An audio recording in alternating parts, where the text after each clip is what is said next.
straight through. So, alright guys, I'm going to try to catch where I left off.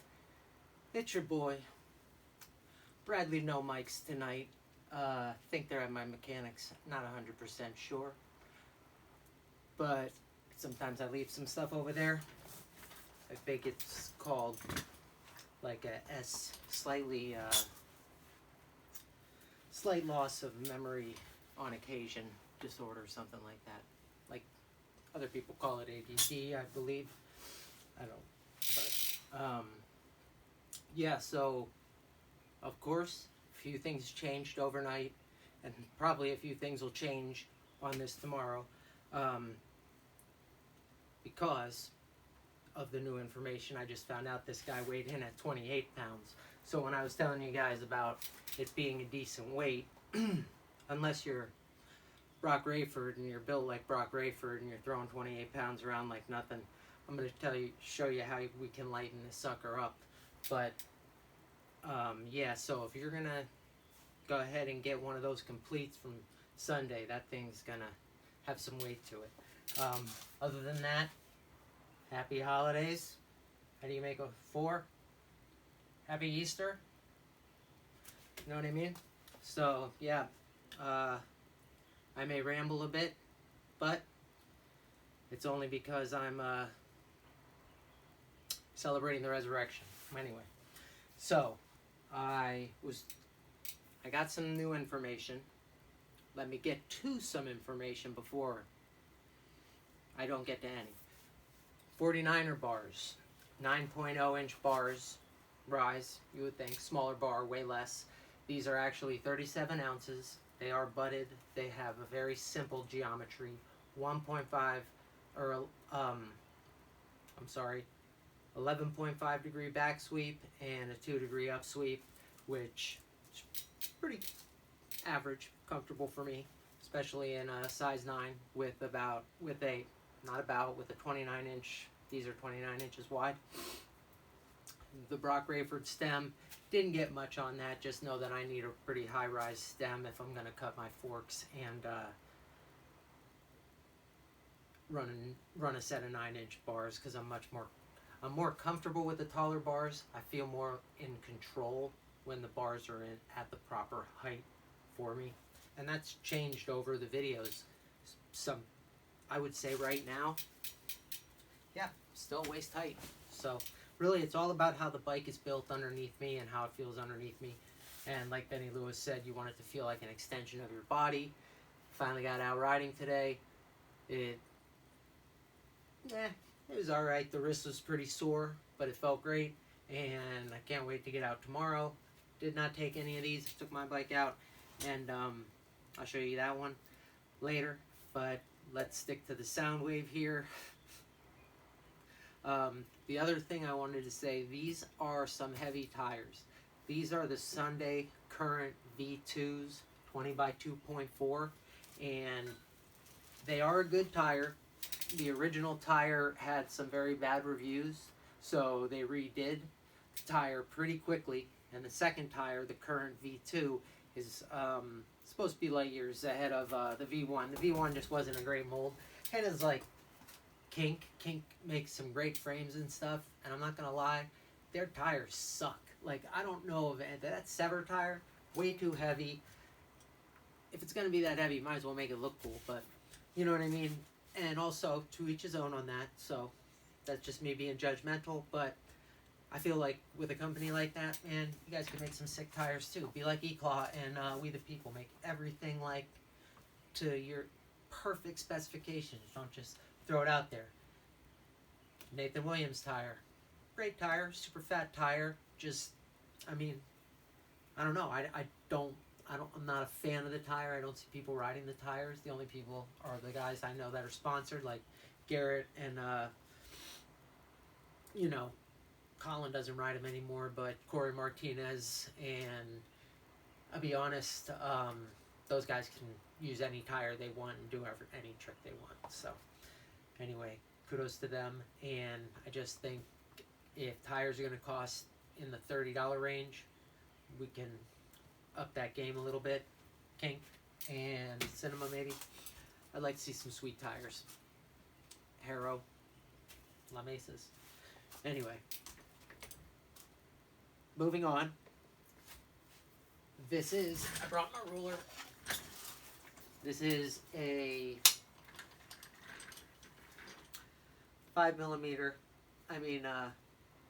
5-inch head tube, which absolutely means that's why this is as low it is.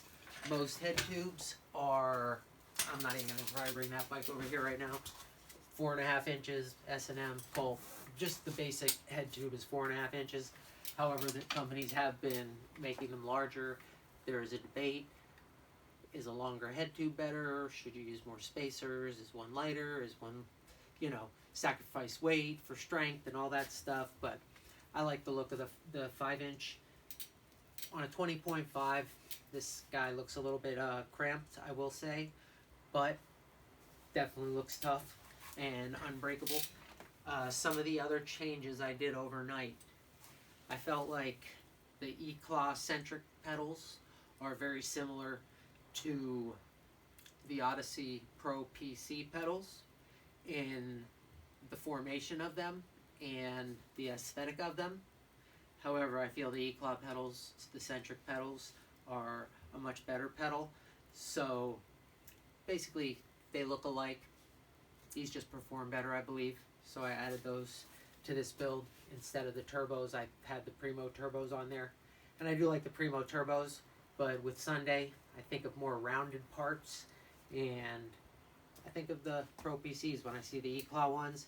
And if you guys wonder, okay, why there's no knurling on these, there's no knurling on these on purpose, because there's a belief that the knurling doesn't do anything anyway, usually if it fills up with like dirt or concrete or something. So they took the knurling out. I'd like to hear from someone that has ridden the Juggernaut pedals. Give me a little review on that. I may order a set of those if my wrist can hold up to some grinding. I found a super long ledge today that needs waxed, but yeah, I would like to try that out. And I'd also like to see how this MDCLS, it is beautiful, I know, this sprocket, but I do want to see how it works on getting smashed around a bit. I may have to swap the pegs out.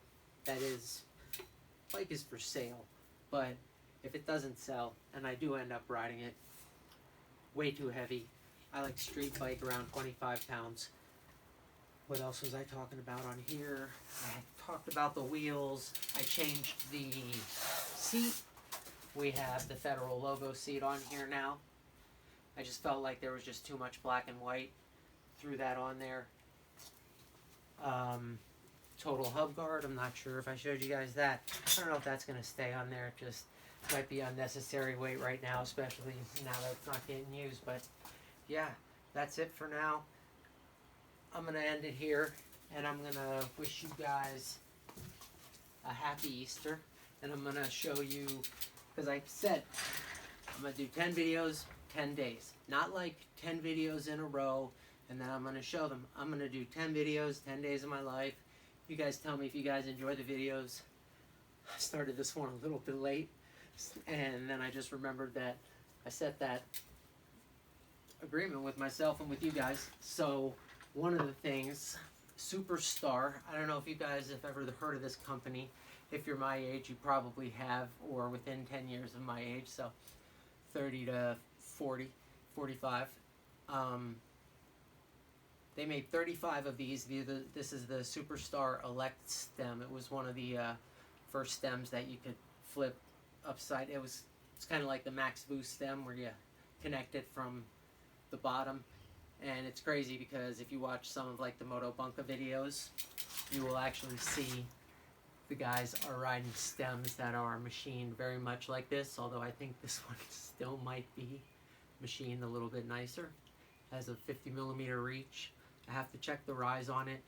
I have some titanium bolts in there, but it looks like they need new ones. And I found these on eBay. Some Superstar hub guards. Unfortunately, these are not 3/8 or 14mm. They're 52mm. So I'm pretty good at searching through different styles of wheels and cone nuts to find the hub. Actually, I go through the hub to find the hub guard that fits it. It's not so important what the hub is to me. Hub guards are fascinating to me because I know they're just so difficult to machine, and I like the designs. I think this one's pretty cool. And I know Superstar made very few of these. These actually came from Elite Bicycles, which is in California. And shout out to them. They said they're closing down. It's all wheelie bikes these days, guys. All wheelie bikes. So, guess what? I don't care. I like my BMX bikes. I will still like my BMX bikes when wheelie bikes are gone. And I like that not everybody likes BMX bikes, because then they wouldn't be as interesting to me. So, yeah, that's going to be my video for tonight. Hope you guys like this. If you're interested in any parts on it, or you just want to buy the complete, I'm definitely going to have it in the shop for a few weeks here. And I will be putting a price on it. Price is going to be low. It's going to be under $1,000, and this is definitely like a $1,400 bike right here. So, yeah. Hit me up. Oh, the other change was, I'm going to show you guys up close, but I took off the bottom bracket buddy. Didn't find it necessary. Was going to throw on an Odyssey cone nut, or cone washer. Chose not to. Went with the Federal, because we have the Federal seat. And a couple of, add a little color to it. Pink washers, which you can kind of tell right in there. But those are Federal's new dust caps that they have with their Vice 2 cranks and their 22mm bottom brackets. This is the Federal seat. Super sleek, comfortable too. And these are the GI pegs. Let me show you these guys.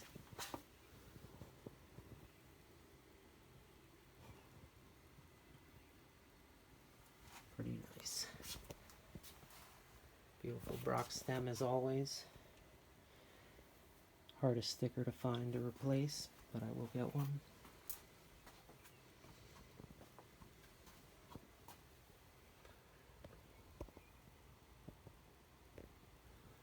Got the Sunday. Can't even see it. It's slammed. I'm sorry.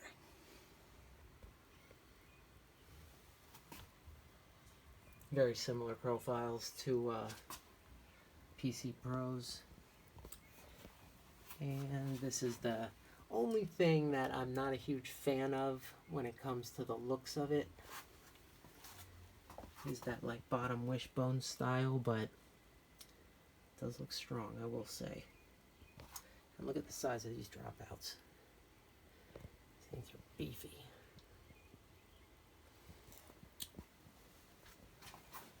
Show you guys the chain in there.